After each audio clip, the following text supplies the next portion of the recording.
Okay, hello everyone. Good morning or good afternoon, depending on where you are tuning in from today. My name is Rachel Wesson. I am the Events and Communications Specialist at the UC Berkeley Center for Long-Term Cybersecurity. And it is my distinct pleasure to welcome you all to today's webinar, The Critical Role of Cybersecurity in M&A, a Framework for Mitigating and Managing Risk. I am really looking forward to hearing from our panelists today. It's going to be a great discussion, and it is my pleasure to introduce Ann Cleveland, who is the Executive Director of the Center for Long-Term Cybersecurity, and she's going to provide some brief opening remarks, get us into that first poll question, and then introduce today's panelists. So Ann, over to you. Thanks, Rachel.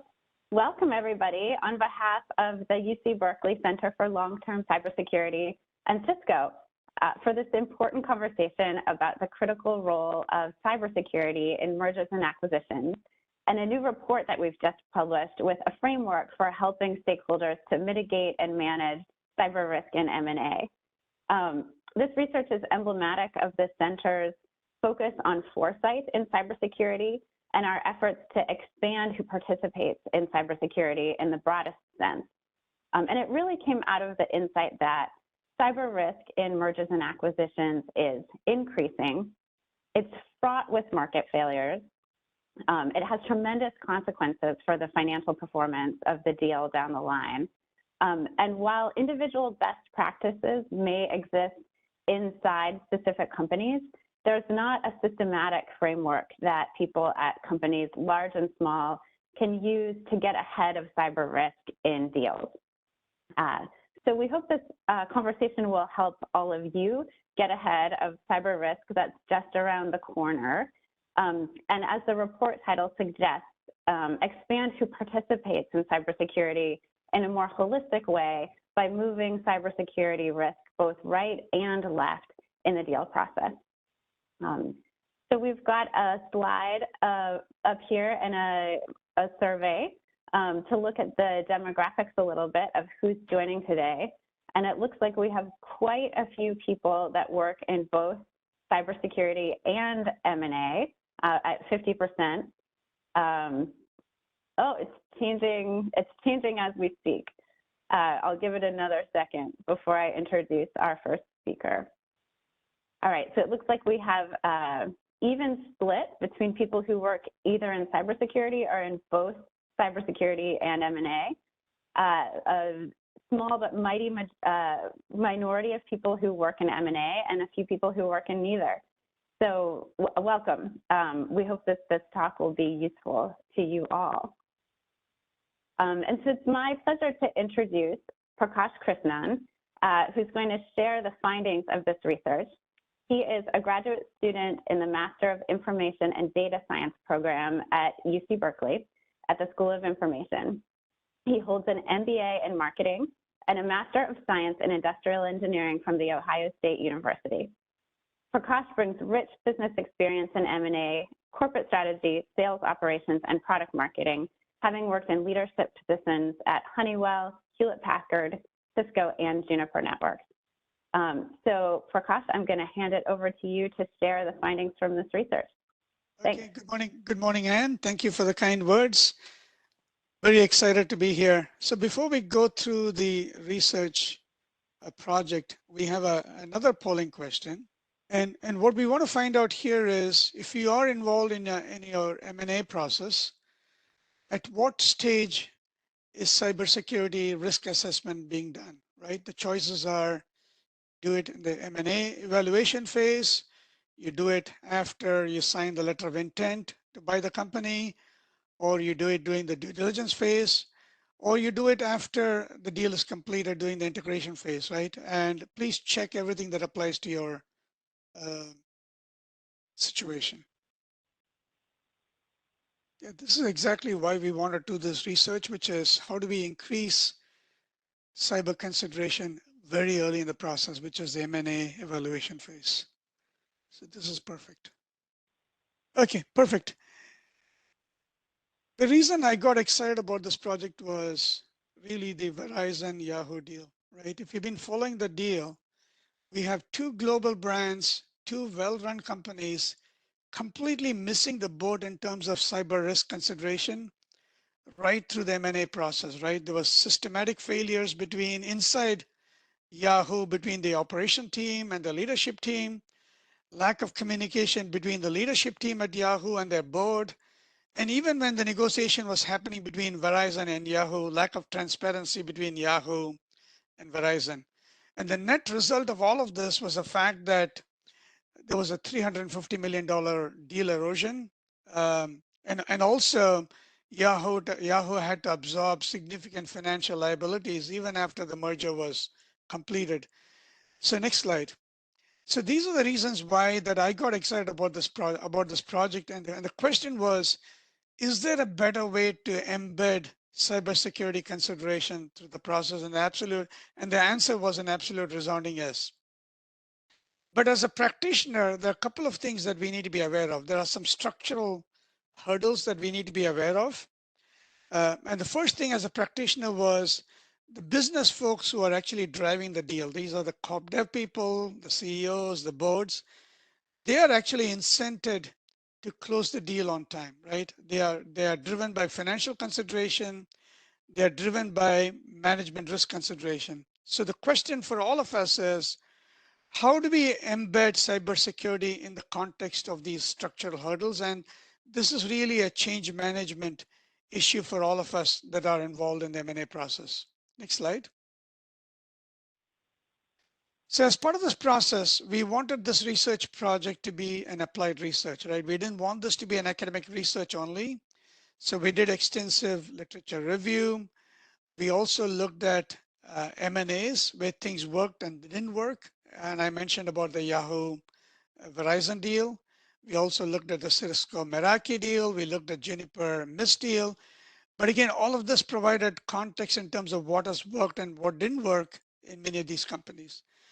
The other thing that we also did was we did an extensive interviewing with key practitioners in the industry, right? This involved tech companies. This involved management consulting companies. We talked to board members. We talked to CEOs. And this was done on a global basis. So this really gave us a foundational kind of a 360-degree view in terms of what should an ideal state be for cybersecurity risk assessment. Next slide. I'll touch on a couple of key findings from our research, right? And the first finding is an important finding, which is if you are involved in M&A in your companies, you really want to understand how the target company is going to be run within the framework. Is it going to be operated as a standalone entity? Is it going to be fully integrated? Or is it going to be somewhere in between? Because this informs you in terms of what kind of policies, programs, oversight you want to have in your target company. The other thing that was quite apparent in our research process was the fact that you don't need to start from scratch, right? There are frameworks available, and many of these frameworks are pretty robust. And if you're new to this space, I would encourage you to look at the NIST framework and also the CMMC framework. They provide kind of a rich context in terms of how cybersecurity should be viewed in the context of running a business. Okay. The third key finding from the research was many of these frameworks were used from an operational perspective and less so from a business perspective, right? And you really want to elevate the conversation to have a business outcome conversation versus just a checklist conversation. And finally, all the practitioners said, simplify the process for me, right? Give us a process that can be adapted for my industry, for my geography, for my business model. And we have attempted to do that as part of this project. Next slide. Okay, it's a busy slide, but we tried to condense everything into kind of one framework. So what you see on this slide is the 6 stages of the M&A process, right? If you're new to this framework, let me just kind of walk you through the process. You begin by sourcing and targeting potential companies your company is going to buy. Then you identify specific companies in that sector, right? Then you sign a letter of intent, which is really a legal agreement between the buyer and the seller saying that there's interest on both sides to move forward. Then you conduct a deep dive due diligence process to understand, are there financial risk? Are there financial liabilities? You want to understand how the new company is going to be integrated into the existing company. Then you close the deal. Then you begin the formal integration process where you essentially operationally integrate people, process, systems, and programs into the source company. And then finally, most companies don't do this, but we encourage you to do that, is really post-mortem, right? Because every M&A is going to be different. You learn something new in every M&A process, and you want to build post-mortem. What we have done on this framework is embedding the cybersecurity risk considerations right from, as Anne mentioned, from left to right, right? And the key thing is, as you're moving from left to right in this process, you want to start building the assessment or the knowledge and getting some early signals in terms of, is this company that you're going to buy or considering to buy, is that going to be a cyber risk that you want to be aware of, right? And some of the things that you want to start doing is getting some empirical evidence from public information on whether the sector itself is open to cyber risk. Secondarily, as you're beginning the conversations with the company, you want to be able to understand from the leadership of the target company, do they have management practices? Do they have oversight? Do they have programs? And in the absence of those are really red flags that you want to be aware of, right? And obviously, as you're going through the due diligence process, you want to look under the hood to understand what kind of practices the target company have in place. Next slide. And the real question is, how do you put this into practice, right? And we recognize change management is difficult. We recognize that there are financial compulsions and business compulsions driving the deal on both sides. The key thing as a practitioner is getting a seat at the table, right? You want to be viewed as a change agent who's going to enable the success of your corp dev team, enable the success of your leadership team. You want to be viewed as an enabler versus an inhibitor, right? And the other thing that you also want to be thinking about is you're not going to change overnight.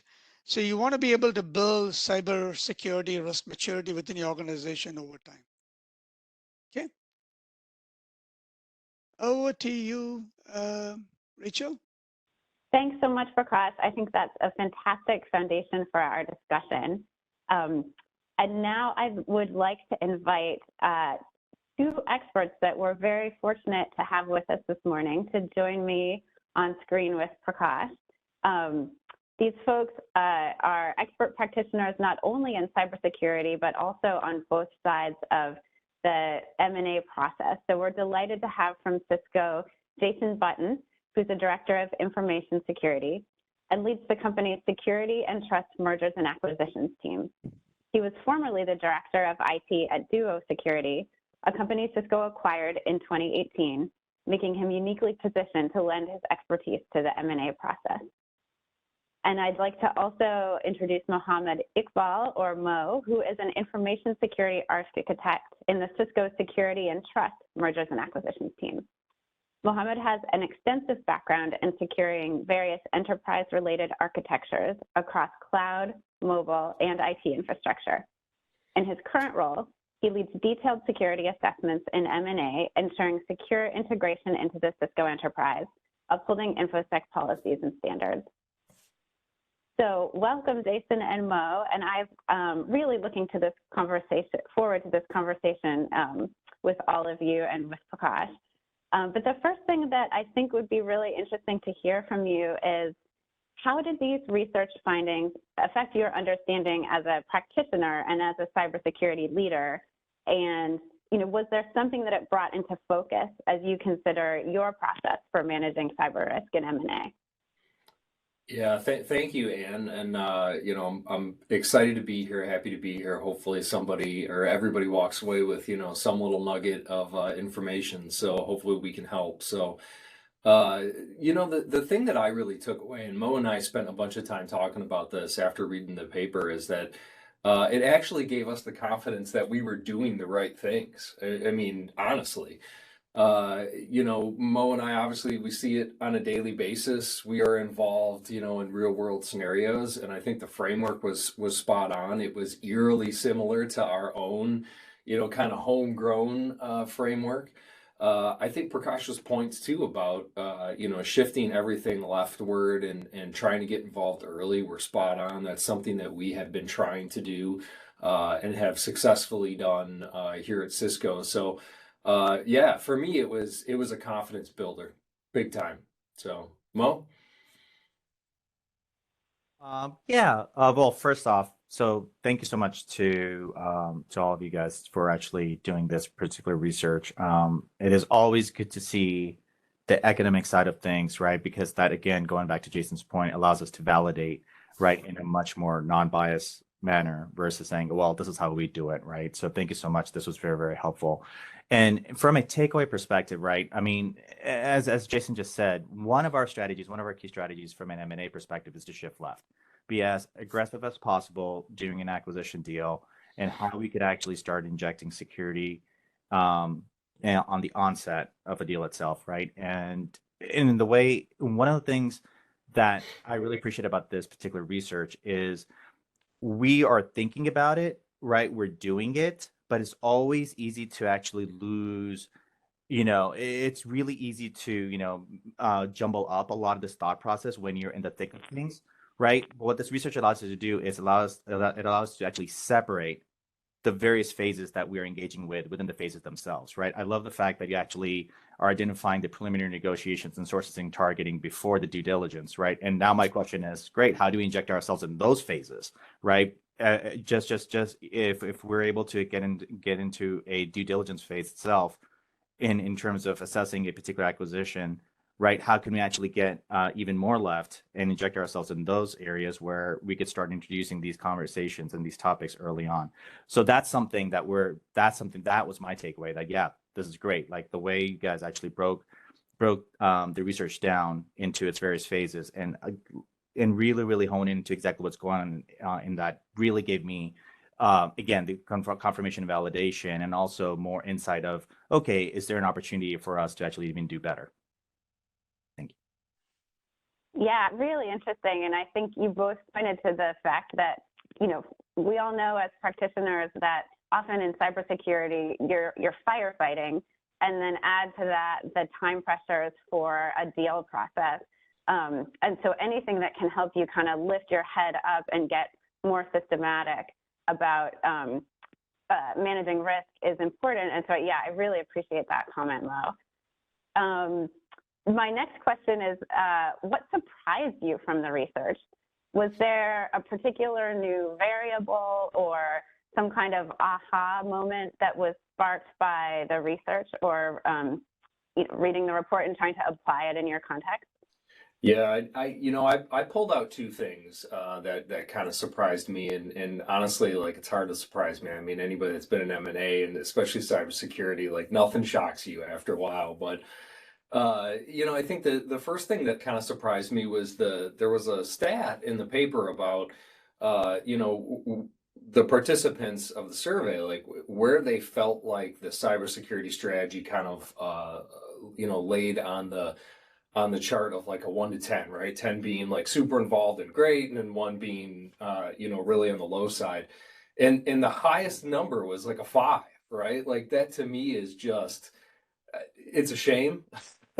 Honestly, I would love to see that much closer to 10. And Prakash, I know you called that out in the paper, right? Like that was, to me, that was surprising.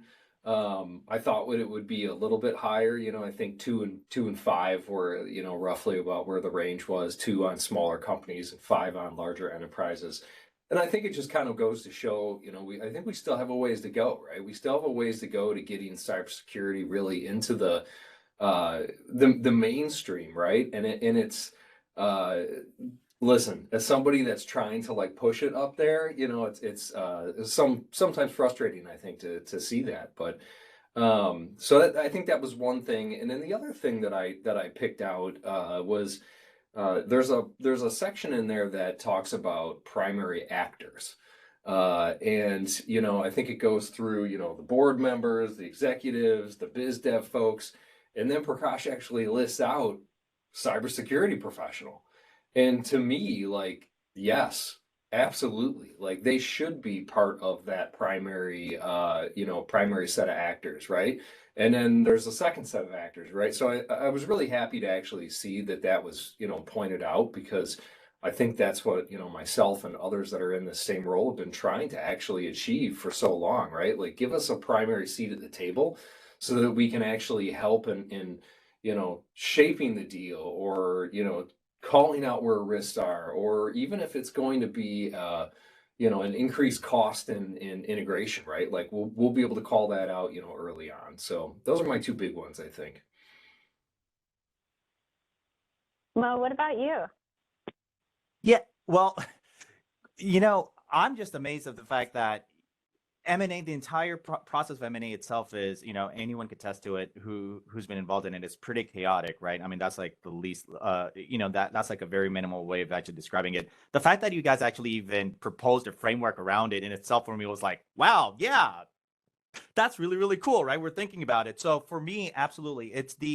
I think for me, what I really appreciate about it is the framework that you guys are actually outlining and the different categories within each of the different sections of within each of those categories. For me, that was more of how I should say a structured way to actually approach that. Not that we were not applying something similar on our end, but for me, what that tells me is a much more, how should I say, a very agnostic approach and based on research of exactly how things, a proposal of how things should be seen as, right? In terms of the kind of cybersecurity risk considerations that we should be taking in what phases of the actual deal lifecycle itself, right? And to me, that actually is something I really, really appreciate. And it's very, again, it's not something that we're not thinking about it, but it's very hard to quantify these kind of things. So I was very appreciative, and it was very refreshing to actually see that in a much more encapsulated in a research framework, right? With actual research and actual survey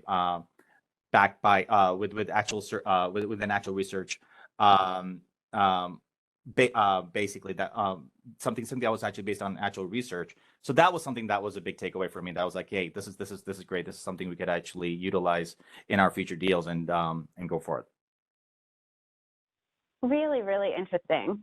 And before I move to our next question, I just want to pause and let the audience know, feel free to start putting questions in the Q&A. And in just a few minutes, we'll move over and field some of your questions. So if you've got a question, just type it right into the WebEx function. So I want to go back to something that you both just touched on, Jason and Mo, kind of talking about how, this research has pointed to the ways in which cybersecurity practitioners is so beneficial when they get more involved in the business and understand the business in various dimensions. And we also hear that from employers all the time. We have a master's in cybersecurity program at Berkeley, and when employers say what they want graduates who are going to be leaders in cybersecurity to learn, it's all about understanding the business and how cybersecurity fits into that. So you've both been on both sides of the house, deep in the gut of the business, as an acquiring company and as acquired companies. Can you share a story from one of those experiences? I think we'd be really interested to hear, what do you know now that you wish you had known then? Yeah. Oh my gosh. Where do I start? What story do I share?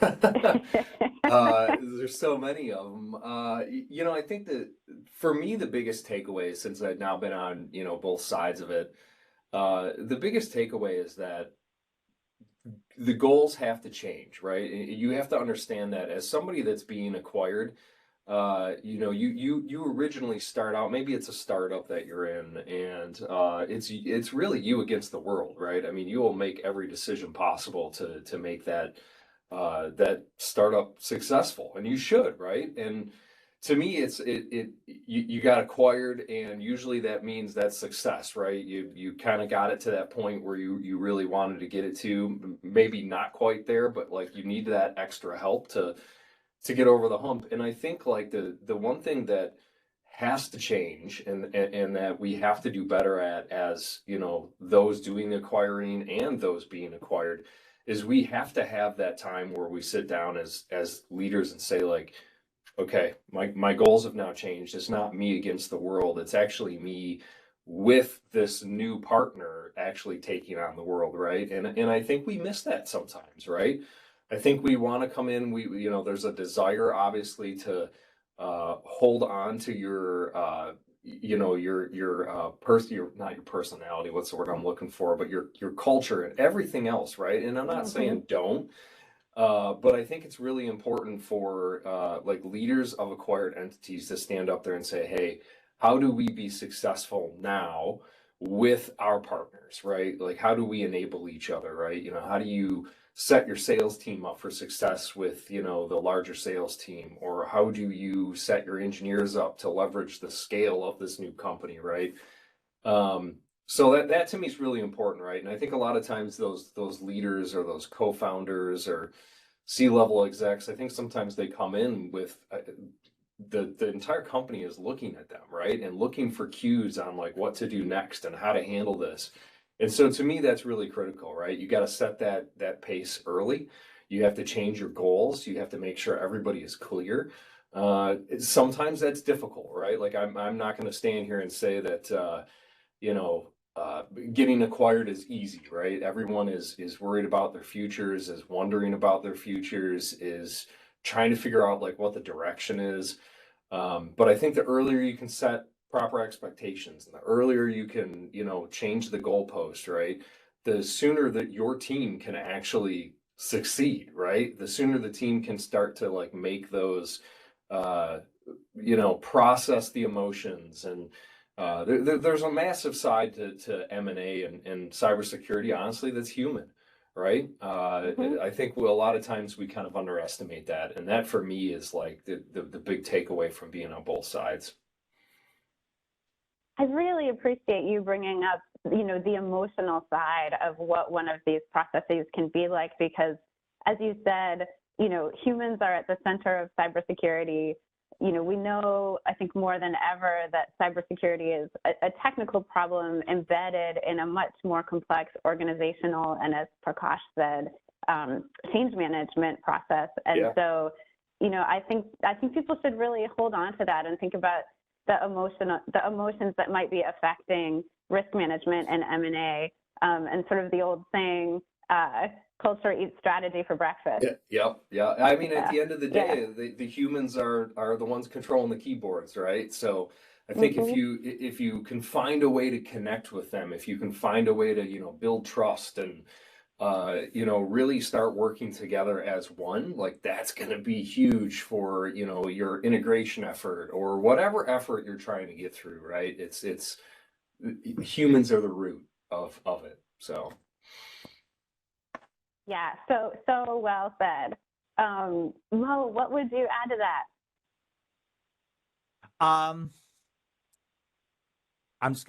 I appreciate everything what Jason just said, and that's all I could add to that. And the reason is because a little correction, I actually was never part of an acquisition. I actually have been with Cisco for quite some time. So unfortunately, there's that little experience I cannot relate to. But at the same time, what Jason has really said is a similar sentiment that I've actually heard from other folks who were part of acquisitions who I now actually have the pleasure of working with. So I think I just very much so in resonance with what I've been hearing from other folks as well. Great. No, I'm sure the audience appreciates those just personal stories from the trenches so much. So before we move to audience questions, one more from me, and all three of you have alluded to this. You know, the field still has a long way to go to reach maturity in managing cyber risk and M&A. You know, as you said, the highest number on our survey was a 5 out of 10. So what needs to happen to get us there? I think both, you know, as practitioners in the field, Jason and Mo, and what additional research needs to happen, in your opinion, Prakash? So I'll start with Jason, and then maybe we'll go around the circle.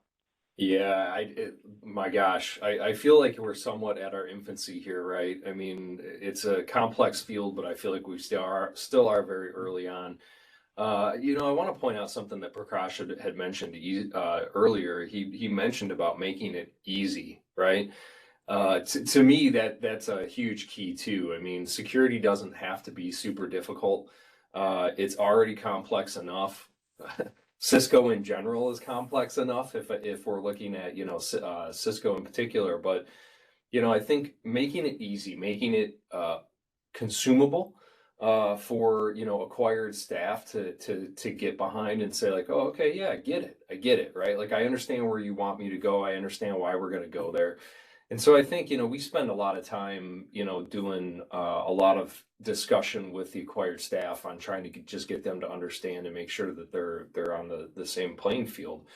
Um, the other thing that I would say too is that um, Mo and I spend a ton of time actually talking about this, and this is something that we're doing a bunch of research on for ourselves right now. But it's automation, right? I think part of making things easy is trying to automate things as well.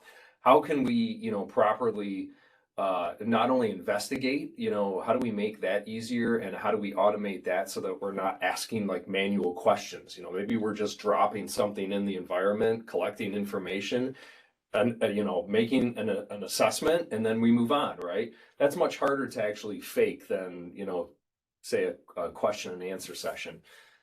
So there's automation and investigation. I think there's also automation in actually deploying your security strategies, right? How do you make that as easy as possible? How do you onboard an entire company onto, potentially your tech stack, right? If you're leveraging that. And so Mo and I are nonstop brainstorming ways to do this. I think it's a hard problem to solve because it's not one size fits all. You obviously, I feel like every acquisition is different, right? So you have to be willing to adjust to that as you go. But there has to be a level of standard deployment that we can try to automate somehow and make easy for people to actually get on board with. So that's kind of where I see things going, and where I at least want our team to spend a lot of our time. So Mo, sorry if I stole your thunder there on automation. Oh no, that's perfect. No, um basically just to add to that. So in terms of future research, right? So let's step back for a bit and look at the bigger picture. At the end of the day, what's the goal of the business? Right, at the end of the day, is to make money ethically, make money, be profitable, show profit margins, so on and so forth. Not to slow down. We've all heard this. Okay. And hopefully we're way past those days where security was a secondary thought. And hopefully we're now in the time where people say, yes, the goal of business is to make money and securely. Okay. So security and business hand in hand, do it at the same time.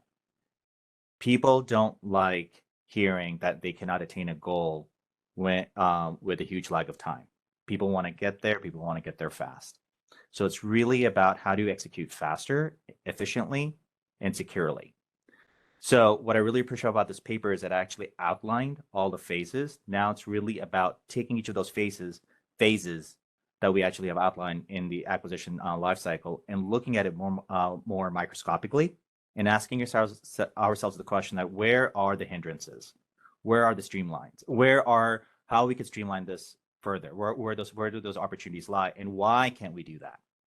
Right? What's going on? At the end of the day, why isn't security front and center when a deal is being made in its initial phases? What's going on?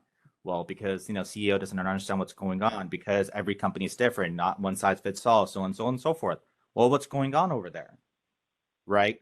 Why aren't we able to take vulnerabilities and actually abstract that out to a much more make it more into a threat landscape and ask ourselves the questions, well, at the end of the day, are you actually securing your platform in this manner? And how can we make this such that it is communicated by all the players of an acquisition deal, right? What are those hindrances? What can we do to streamline that further? That will be something I'll be very interested in actually finding out. And that's an area of opportunity. I think that is just waiting to be researched further. I really like that framing, Mo, kind of turning the tables and asking, why isn't X, Y, and Z happen? I think that, that opens up a lot of kind of creativity and imagination in a process that is really needed. So Prakash, I'm going to turn to you, but, so go ahead, Mo. I just want to add one, and the reason that's important is because, you see, here's the thing, right? I could, Jason and I, we could be here all day and we could say, look, we're developing this tool, and here's this automation opportunity, here's this opportunity, so on and so forth, right?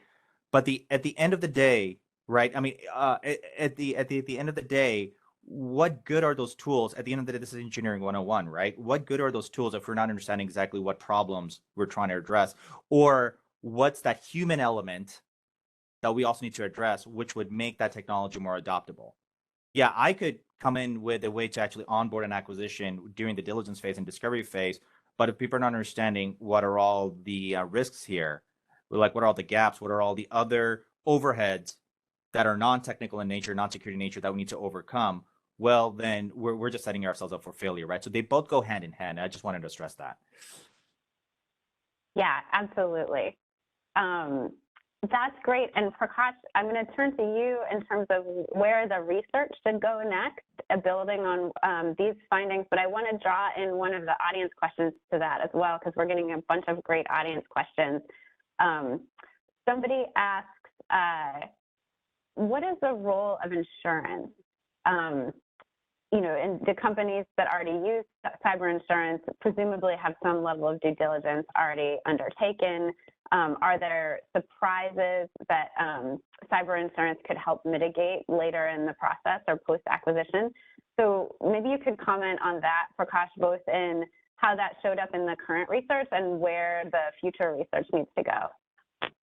Yeah, I think it's a great question. And one of the things that we heard from the practitioners was, if you're a large, mature company like Cisco, right, where you run your business well, most companies have yearly cybersecurity audits, right? And they also have cybersecurity insurances that mandates that you keep track of oversight, program, policies, all of the above, right? And the challenge we have is complexity versus simplicity, right? The purpose of the insurance audit is checklist. It's more of the process and less so on the business outcomes, right? So the question is, how do we take some of these frameworks and checklists that we have, including NIST, CMMLC, insurance audit, and turn that into no more than 20, 30, 40 questions, right? That can help a business practitioner. That's one. The second aspect of the research is, and we heard this from a lot of the practitioners, is how do we quantify the responses into a metric, right? Because when you're dealing with the CEO staff, they're looking for metrics. If you can't give them a 50-page document and say, go figure, right? They're not going to read it. So the real question is, how do you straddle from framework and detailed checklist into a set of 30 to 40 questions that can be automated, converted into a metric, and maybe we capture them into maybe 3 or 4 categories of metrics and present that as a finding, right? And turn that into a traffic light, right? Red means you're red, yellow means that you need to improve, and green means you're good to go. So that's where I see the next aspect of turning this research into, call it, an actionable checklist that is still tied to the business outcomes, but not as detailed as NIST or some of the insurance audits. These are like 40, 50-page documents, and nobody's going to do it. Really helpful, and I see some nodding. I'm going to bring in some more of the audience questions, and we'll try to get to as many of them as we can. But Mo and Jason, feel free to pick up on that insurance question as well as we go. The next question we have, as an acquirer, what do you see as the early indicators one could be looking to determine whether significant cybersecurity challenges might be expected? So even before potentially connections with a potential target have been made. Yeah, we always look for, I mean, once we figure out the name of the company, we do our own, little research. We actually have a third party that we engage with that goes out and does, deeper investigations. So sometimes that will provide us a lot of information. I think a lot of times you can kind of get a feeling of like security maturity by just looking at their website. Do they have a SOC report, or are they some other certification that they've posted there? Sometimes you can at least pull some conclusions out of that. I think that's kind of the first and easy step. I think sometimes too that you can just kind of pick up on, like, when you actually do get into a really early maybe diligence session. There are certain things that maybe you listen for, right? I had an executive one time tell me that, hey, just FYI, we've prioritized speed over security. And so there are certain things that maybe you hear in the early days that you go, okay, well that might be something I want to drill into, right? Or that might be a red flag that we have to assess a little further down the road. So early conversations, trying to pick up on those things, that's usually what I try to do to try to just get that early feel for it. And I would add to Jason, and the thing that practitioners need to be aware of is if the acquired company is a global brand, right? The moment you are expressing intent, you can be rest assured there are hacking going on right off the back, right? So you want to understand how susceptible is the target company to cybersecurity risks. So that's one, right? Number two, lack of transparency, even before the due diligence phase, right? In the conversation where you're signing the letter of intent, you really want to understand the transparency from the acquired company. Are they open to sharing information on how are the programs implemented? How is oversight being done? What kind of governance they have? In the absence of those, it's a red flag, right? And that's when I think you want to be able to capture some of these risks very early in the process and flag this to the deal team. Yeah, I have a really good example too, Prakash, to kind of build on that.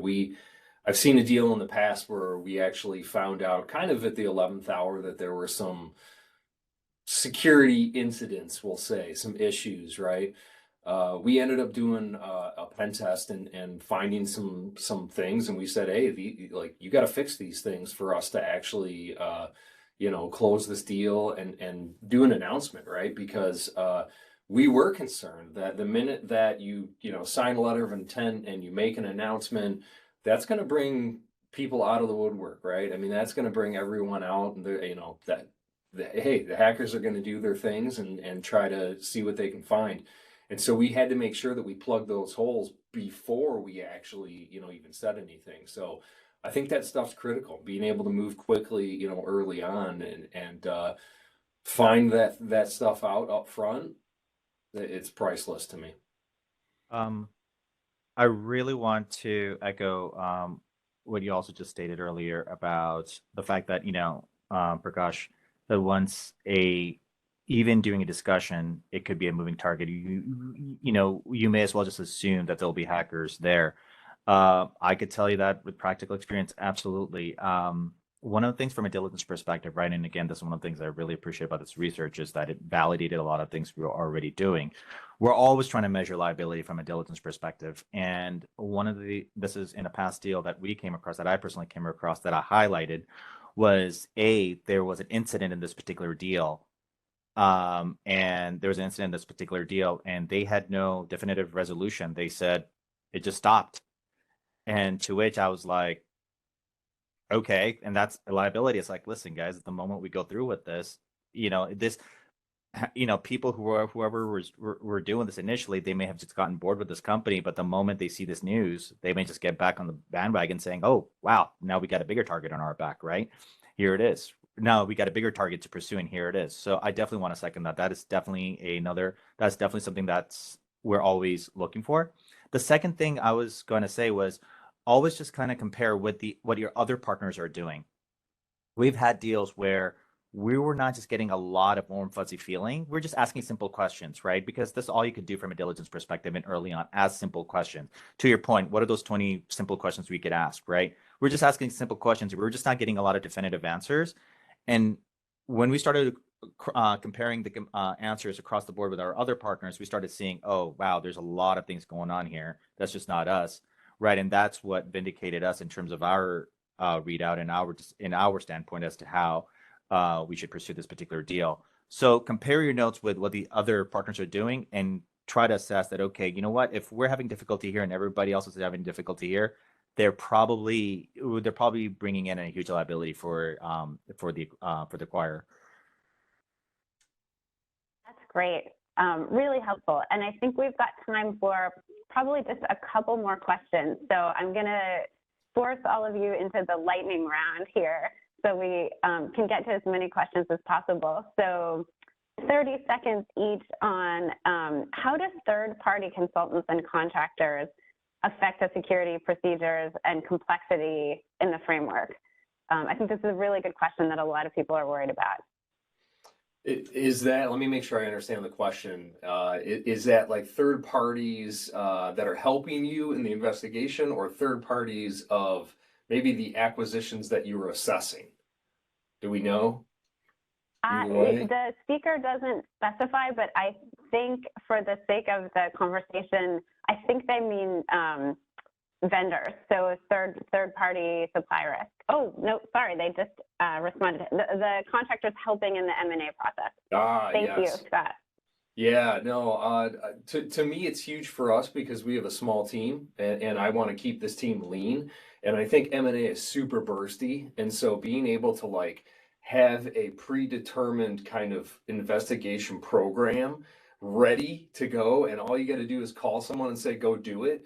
That's huge, right? That kind of gets you started from the same set of grounding foundational items immediately.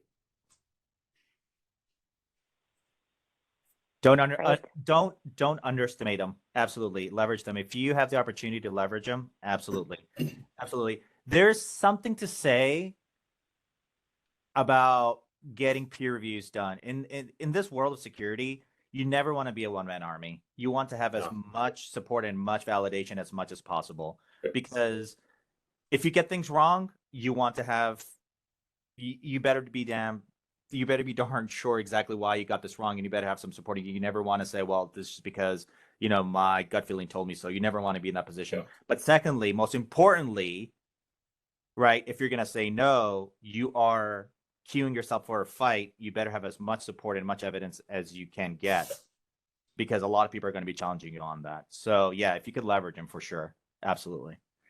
And the other reason that third parties may help, Anne, is the fact that sometimes the target company may be much more forthcoming in terms of sharing information with a third party versus let's say in this case, Cisco, right? Just human nature. Yep. Yeah. All excellent points. Okay, so we're going to get to our last question here around the circle.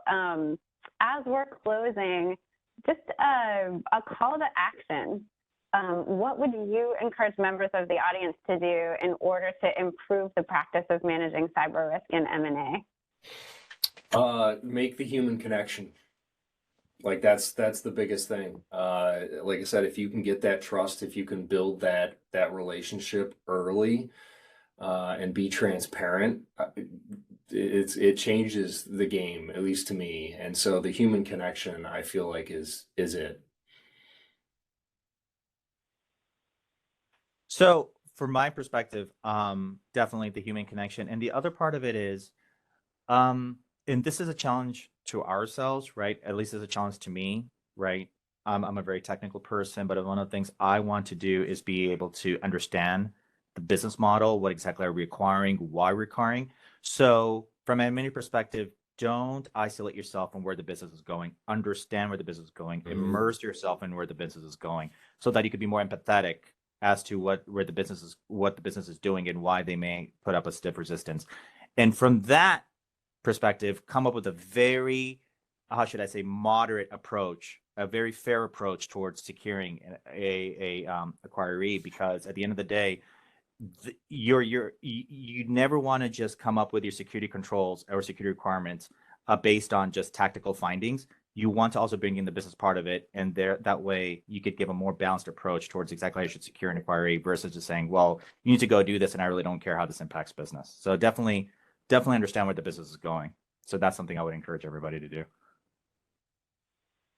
And Mo, you said it right, and I would just add one more aspect of that is build, look for incremental gains, right? If you're trying to change whole scale the way your corp dev team or your strategy team is going to, it's not going to happen, right? So look for those small wins and get a seat at the table. One thing, once you get a seat at the table, good things happen because then you establish credibility and trust. Yep. So I would look for small wins. Absolutely. Along the lines of what Mo just mentioned. Yep, absolutely. Yep, absolutely. I'm just gonna echo the same sentiment. The worst thing you want to be in a position is what Prakash, you just said is you're no longer allowed in the table just because you lose credibility. Seriously, if that's such a delicate dance, don't whatever you do not rule in that. That's why it's so important to know exactly understand where everybody else is going and be in the same step as them. Yep. Well, I think those points about the humans and the business are a great place to wrap this conversation. Thank you to the audience so much for the great questions. I'm sorry we couldn't get to them all, but we are in a moment going to put up contact information, and I know all of our panelists would be happy to engage on questions that you have coming out of this.